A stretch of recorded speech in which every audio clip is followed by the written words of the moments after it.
Hey guys, it's your girl Kizzy Rock. And yes, Kizzy Rock is my birth given name. Happy Thursday. Happy Thursday, guys. I want to say hey to all my subscribers, new as well as seasoned. I got a word for you. So guys, today I want to talk to you all about boundaries. Boundaries, boundaries, boundaries. And I would be a bold-faced liar if I tell you that boundaries is my strong point. I'm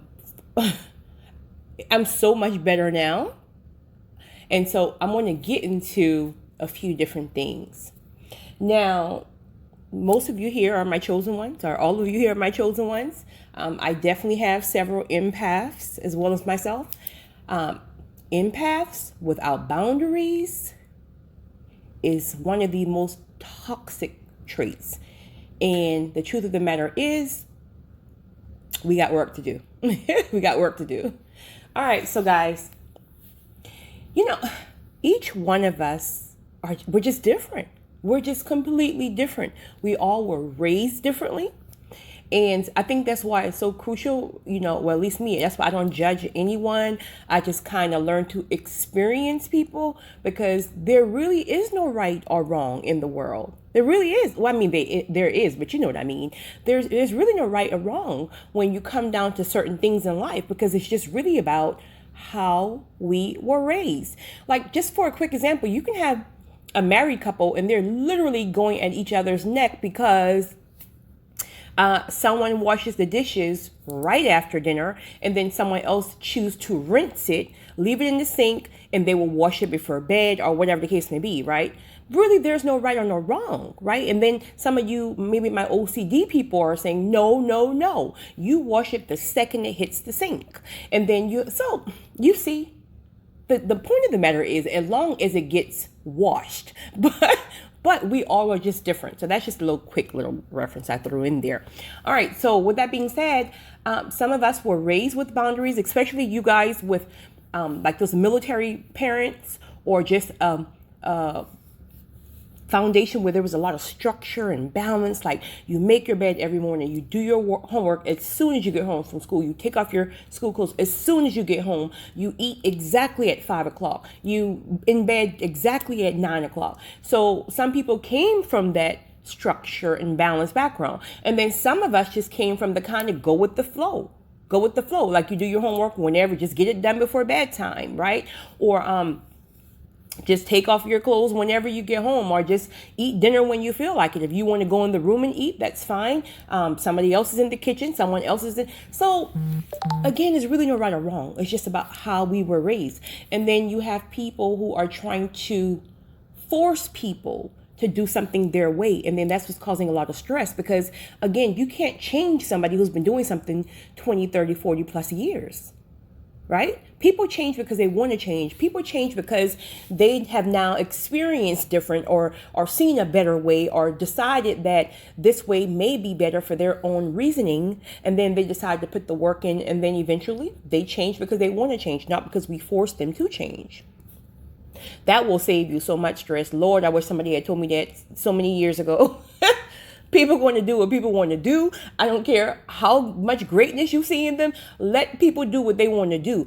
You just have to set your boundaries so they don't come and allow all that toxic stuff to spill in your life. The problem is, they bring it to us and we allow them to dump that heavy toxic stuff on us. And now our mental health is in jeopardy. So this is why boundaries is important. So some type of boundaries. Well, of course, there's so many different types of boundaries. But let's just say, for example, you have a mother-in-law or a father-in-law or friend, and they just pops up to your house unannounced. Now, granted, I know several people who are okay with that. In fact, my best friend is okay with that. It's almost like an open door policy. You just turn the knob, you come in, and everybody sit down and watch TV, and you hungry, I'll cook for you. Listen. If that's your thing, do your thing. But don't pop up to my house. Don't pop up to my house. Now, mind you, as empaths, remember, we feel everybody's energy.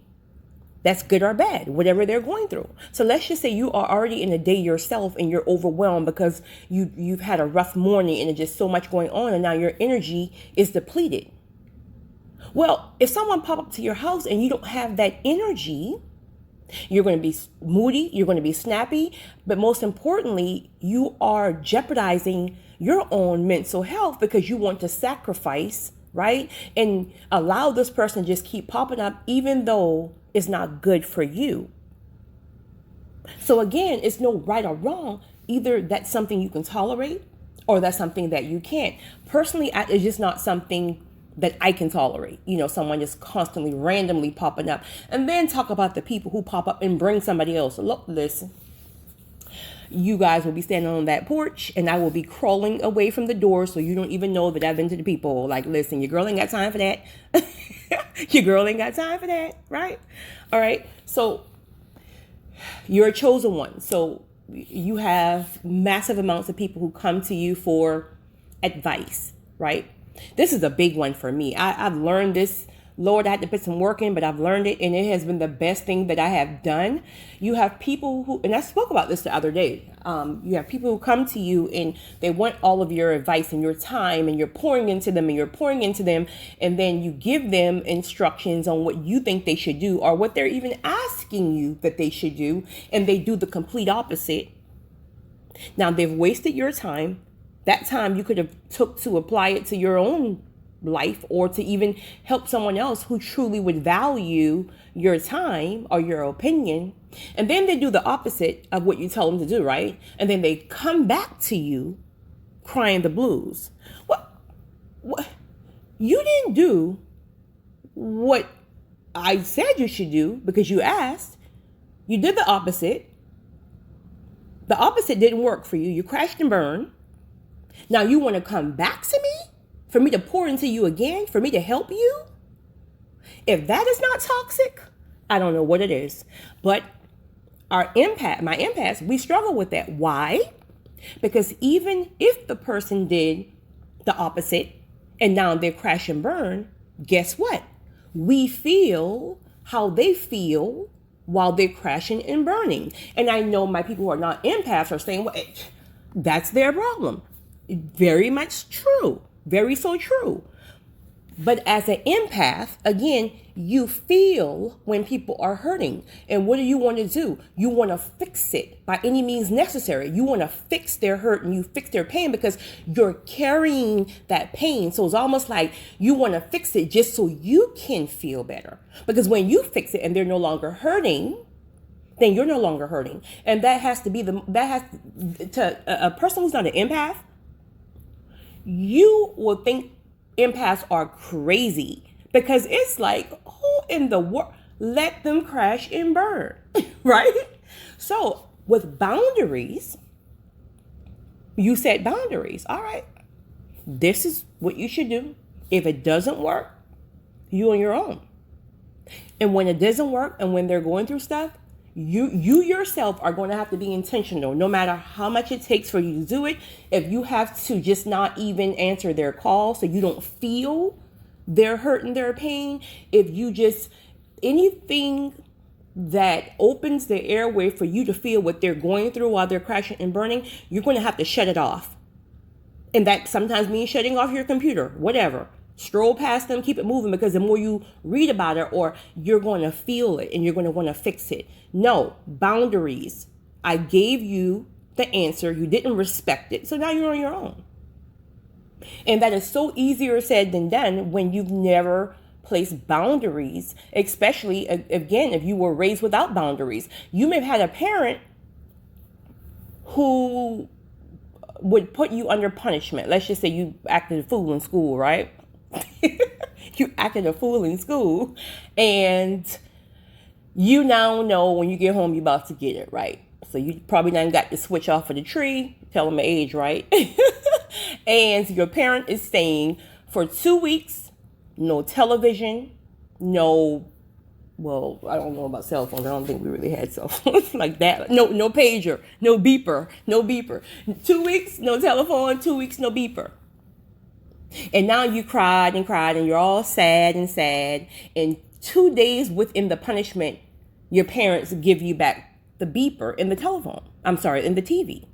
Because who wants to see their child hurt? So it's almost like it feels better to give them back it rather than see your child sad. How is that boundaries? It's not.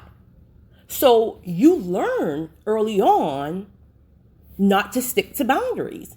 And now here as an adult, you're struggling because it's like, well, boundaries was never enforced in my house. So now I have a hard time with boundaries. And on the flip side, again, those of you with stern parents and military parents and stuff like that, oh, boundaries, it's nothing for you to set a boundary. This is that. Either you take it or you leave it. Goodbye. So it's easy for you.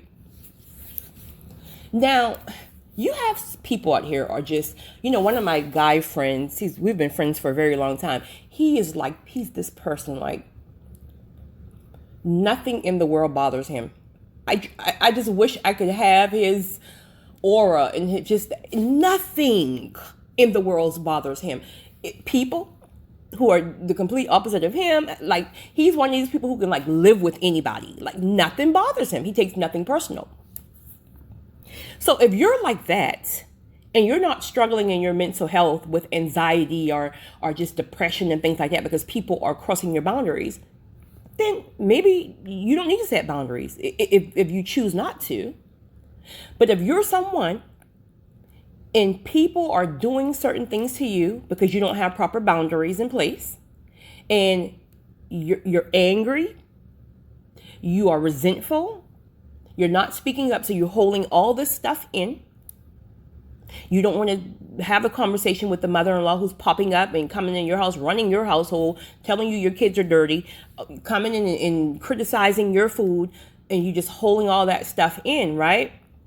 Again, if it doesn't bother you, boundaries don't need to be in place. But when she leaves, your entire mood has shifted. You're now snapping at your children. You're snapping at your mate. All because you don't have the boundary in place to have a conversation with your mother-in-law and explain to her, listen, it's not even you. It's not even you. It's me because, again, I'm an empath or I'm X, Y, and Z and it's just too much stuff. I love you, but can we please compromising on you, calling before you come? Whatever the case may be. Don't have to be nasty. That's going to be the hardest thing that some people do. When you don't have boundaries, you don't know how to set them. This is why it has to be intentional. And the more and more you do it, then the more easier it becomes. So I've been intentional for the last year and a half, maybe year and a half, 2 years about setting boundaries. And when I first started, listen, I would set a boundary and 10 minutes later, it flopped. A day later, it would flop, but I kept being more persistent about it. And when I tell you, it will change your life. So now when you call me for advice, I'm going to give it to you because, that's just what I do. After I connect to the spirit, you take it, apply it how you want. Just don't come back to me if you did the opposite. Because I'm just going to not answer my phone. Boundaries. If you are calling me to borrow money for your water bill, just saying for example, don't call my phone. You're calling to borrow money for your water bill. I send you this $50 for your water bill. And then I find out that you do something else with the 50 and your water is off. When you call me again, if, in all caps, if I'm convicted to help, because you and your petty and your nonsense has nothing to do with your children who are in the house, who may not go without water. So if I'm convicted to help, guess what? I will never send you that 50 again. You know what I'm going to do? Send me the bill, send me the number, I'll pay it. Well, you don't trust me? Send me the bill, send me the number, I'll pay it. My way or no way, point blank period, boundaries. Because I gave you the opportunity. So if you can't respect how it's done, then figure it out on your own. Period. If you got a toxic baby mama, toxic baby daddy, and you calling and I'm just leaving, I'm leaving. Okay, fine. Do what you got to do. If you call me back the next day, well, I took him back and when you call me now, I don't want to hear nothing about him cheating, her cheating, boundaries. And I'm going to tell you guys what happens when you start doing that, right? You're going to find that all of a sudden your phone don't ring as much. People don't like boundaries. But now that's a win-win for you. Because you don't have everybody and their mama and grandmama and uncles and cousins and brothers, baby mom, calling your phone, harassing your nerves, dumping all the stuff on you that they refuse to handle. So you're calling me, telling me that this man ain't come home for 5 days and the kids don't even see him and I don't know where to do. And then I say to you, well, you need to just put your foot down. When he come home after 5 days, why isn't the boat lock on? You just let him in and life continues? Where's the boundaries? Well, okay, cool. Well, I got a boundary for you. Don't call my phone. Don't call my phone about it. Period. So when you start putting boundaries in place, they know they can't call you and suck you dry. So guess what happens? They find another source. More than likely, they're not going to establish the boundaries, right? Hopefully they will. But they're going to find another source, another empath. And guess what empath attracts? Narcissists.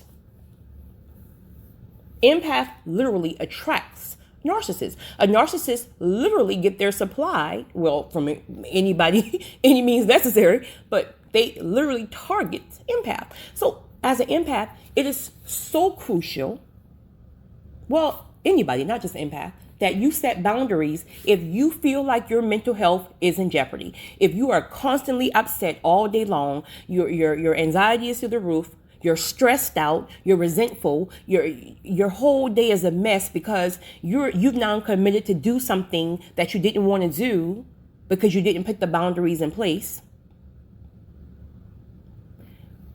It is so crucial for those of you who are on your journey to healing to start establishing boundaries. It is crucial for you to work on your confidence and your self-esteem, because people who lack confidence and self-esteem, you're going to really have a hard time with boundaries, because if your confidence is there, you're almost willing to do anything to have people like you. It's almost like, I'll do whatever just as long as you stay and don't leave me. I'll do anything just as long as you're my friend. What can I do? Well, that's because you're struggling in the area of confidence and self-esteem. Once you master that area, again, we're human, so you're going to always have your days, whatever. But once you master that area, you wouldn't care who leave or who stays, because you know if they leave, the next day, a replacement is available. That's kind of petty, but you get my point, right? That's not to say you're going the next day. My point is it's available. So that's why you have to build your confidence. This is why internal work is crucial. This is why isolation seasons is crucial. Again, everybody cry, kick, and scream when they're thrown into the isolation season, however that may be, if God decides to allow someone to leave you or X, Y, and Z. Isolation season is crucial because this is where your healing starts, as long as you're open to it. If you're fighting against it, God is not going to force you. Isolation season is crucial. You will work on your confidence, your self-esteem, boundaries. You will start to see people for truly who they are, blood included. Don't push back against your isolation season, because when you come out of that cocoon, listen, you're going to be so powerful. Listen, Just go through it. Just go through it. Stop fighting against it. Just go through it, because it's just a season. You're going to come out. You're going to come out better than ever. So I hope this helps someone. Again, I just want to encourage those of you who may be struggling. You know, I can say I have 1,000 reasons to make this one recording. Again, like I said, honestly, it was something I struggled with. And sometimes I still do, if I'm honest. I have to catch myself and go back and be like, nope, not going to do it. Can't do it. Got other plans. I just can't do it. I'm resting this weekend. I just can't do it. How you feel about it is really not my problem. I can't make it. If you're in your feelings because I can't show, that's your problem. That's your problem.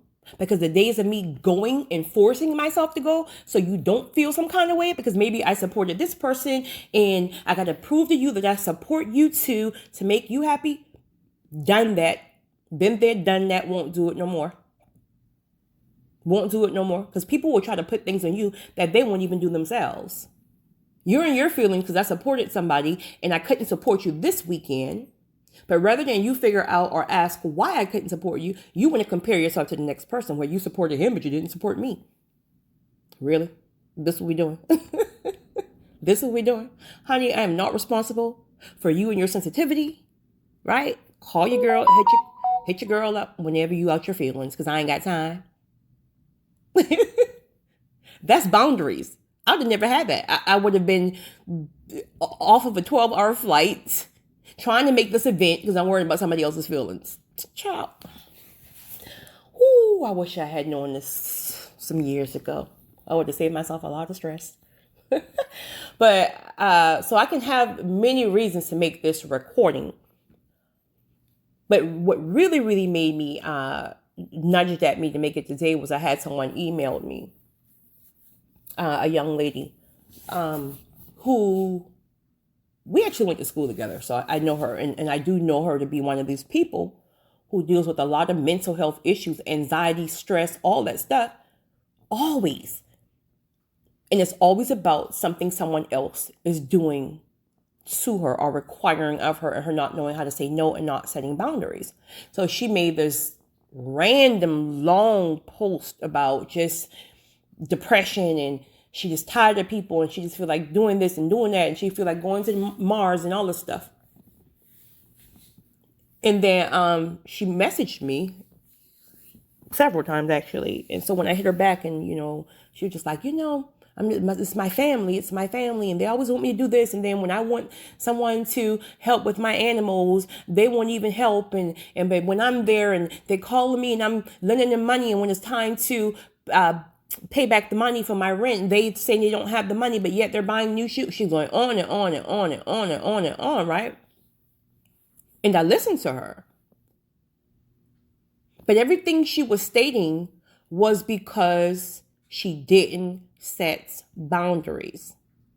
Okay, quote unquote, they're always taking and they won't even help take care of my animals when I'm in need. Okay, so the first time you ask them to keep these pets or whatever you got going on and they say no after you've helped them so many times, once they say no, they can't look out for you and you find out it's just a petty reason on why they can't do it, why are you continuously helping them? Continuously helping them. When people really show you who they are, believe them. When people really, you realize that people won't do for you what you will do, cut these people off. Because it's going to keep you in this uproar. It's almost like, well, I will do this for you. You won't even do it for me. Lord knows I've been guilty of that. That loyalty is a good thing, but loyalty can have you in some situations where you end up so resentful because it's like, I would do anything for you. I will look out for you. And then when the table is turned, the person won't even do the same or even a third of the same. That right there. Listen, okay. But so everything that she was saying was about because she didn't establish the boundaries. And then I asked her something and she said, well, yeah, but it's just like I won't be able to set that boundary or I wouldn't be able to pull away a little bit because they're my family. Child, listen, do you know that's the worst? Not all, of course, and not everybody, of course. That's the worst. Those are the people you will struggle with the most with boundaries because they know you. They've known you all your life. So when you start to place boundaries in place, you're changing the whole dynamic. So they will be the one who challenge you the most in that area. But listen, it doesn't matter. Your mental health, your sanity is your sanity. It doesn't matter if it's blood, water, milk, or coconut water. They be the worst. Boundaries, point blank, period. You respect it or you don't. If you fall off, it is what it is. But I got my mental sanity. You can see the same people who stress you out will be the same people who turn around and call you crazy because you're spazzing out. And you're only spazzing out because you're hurt, you're broken, you're lost, you're disappointed, you're resentful.